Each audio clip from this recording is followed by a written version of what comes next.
So DICE have recently made a very small announcement regarding the future of Battlefield 4 and basically said, like we already know about, Final Stand isn't the end for Battlefield 4. They also said if they brought in more maps from past Battlefield games, which one would you choose? And honestly, I was really goddamn surprised to see the survey covered most of all the previous Battlefield games, even way back to 1942. After seeing this, it changed what maps I'd like to see, but I'll talk more about that later in the video. Also, you may be thinking, well, dang, I was hoping to see a bigger announcement like I'm sure most of us were waiting on.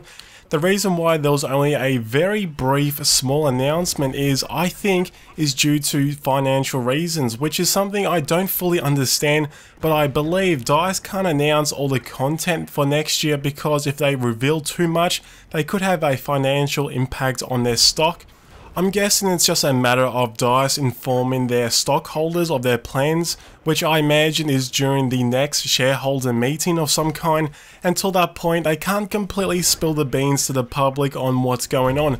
But seeing all the hints over the past couple of months and DICE recently asking us what maps do we want in Battlefield 4, I'm sure it's safe to say next year we're probably going to see maybe 2 or 3 mini DLCs. I'm not expecting full featured DLC content, but maybe smaller versions with 1 or 2 maps and maybe some assignments here and there and maybe even weapons as well. But anyway, let's talk about the survey. I want to say before selecting, please take your time with it. After seeing the selection of not only maps from Battlefield 3, but all the way back to 1942, I thought to myself, okay, well, I really do want to take my time with this, and overall, I think it's a much better option to select the older maps. And so what I did, I decided to reinstall some of the old Battlefield games so I can try and remember which ones I really enjoyed playing on. I did play 1942 a long time ago, but the only maps I remember liking is Omaha Beach and a few others. But in terms of Battlefield 2142, I didn't play that much of that game, to be honest, which I've always regretted over the years. I think I only did about 40 hours or so in that game. But as for Bad Company 2 and the Vietnam DLC and Battlefield 3, I put hundreds and hundreds of hours into those games.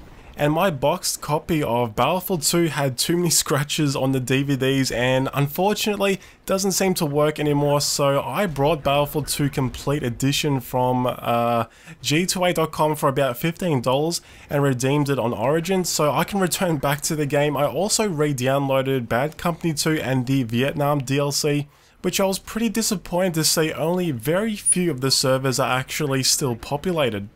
So let's talk about what maps I'll most likely be selecting. I've decided I'm not going to select any maps from Battlefield 3. We have a really good opportunity to get some of the really well designed old maps in Battlefield 4, but I know especially the younger Battlefield players, you may have only experienced Battlefield 3 previously.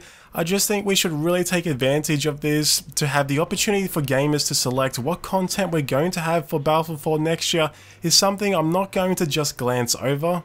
So at the moment my selection goes like this. For Battlefield 1942, from what I can remember, I really loved Iwo Jima, Omaha Beach and Wake Island, but out of those 3 I would probably go for Omaha Beach. Can you imagine replaying the D-Day landings in Battlefield 4 with the Frostbite 3 engine and of course within a modern military setting?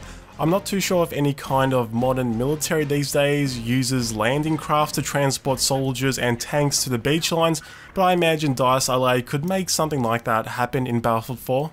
So Battlefield 2, this game I spent a lot of time in. I modded the hell out of BF2, and as a kid I really enjoyed attending the BF2 LAN parties, but as for maps, I would love to see Road to JALALABAD. I can never say that word right.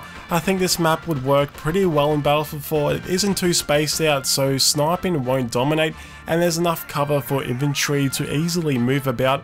I also would like to see Dragon Valley. I really like the layout of this map and I'm pretty sure this map is a fan favourite for all the veteran players.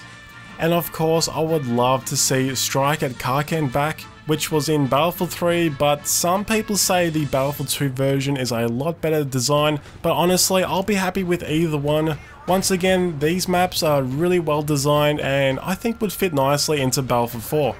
In terms of Bad Company 2, I like a lot of maps in this game, but I think I'll have to go with ARICA Harbour, which I found worked extremely well on Rush. I think it's probably one of the best Rush maps since the game type was first introduced into the Battlefield franchise.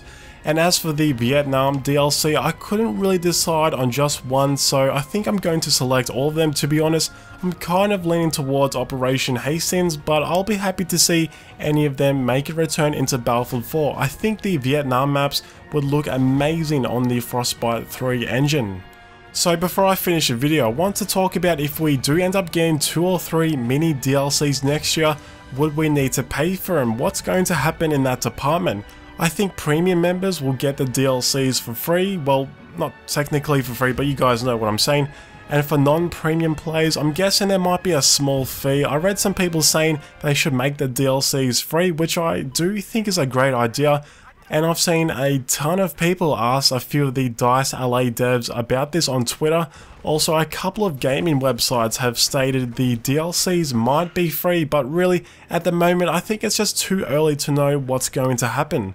Anyway guys, make sure to let me know which maps you're going to choose. Like I said, please, if you can, take your time with the survey. Consider maps from the older Battlefield games. If you don't own any of the older games, maybe go on Reddit or look at some of the YouTube videos to get an idea what other people think. But ultimately, it's entirely your choice.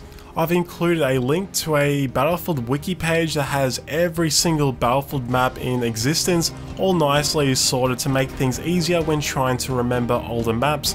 Anyway, thanks for watching, and I'll see you in the next video.